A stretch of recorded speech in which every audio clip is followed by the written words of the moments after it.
আসসালামু আলাইকুম। রাসূলুল্লাহ সাল্লাল্লাহু সাল্লাম বলেছেন, কিয়ামতের পূর্বে দর্শন খুন বৃদ্ধি পাবে। এই যে বাংলাদেশে বর্তমানে যে দর্শনের মহামারী আকার ধারণ করেছে, এর জন্য দায়ী কে? কারা এর জন্য দায়ী? আজকের সুশীল সমাজ দর্শকের প্রকাশ্য মৃত্যুদণ্ডের দাবি তুলছে, অথচ ১৪০০ বছর পূর্বে পবিত্র কোরআনের আইনে আল্লাহ তাআলা দর্শকের প্রকাশ্য মৃত্যুদণ্ড ঘোষণা করেছে।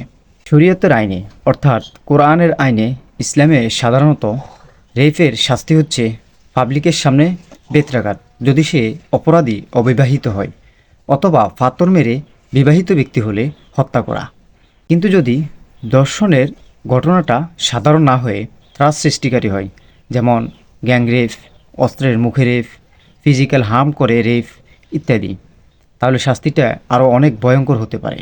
শাস্তিটা হচ্ছে পাবলিকের সামনে হত্যা করে লাশ ঝুলে রাখা, এক হাত আর এক পা কেটে ফেলে দেওয়া।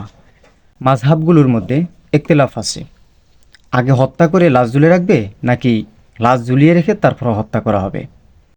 ঠিক আছে, এক্ষেত্রে শরীয়তের আইন বর্বর, তবে ক্রিমিনালদের জন্য শরীয়তের আইন বর্বর।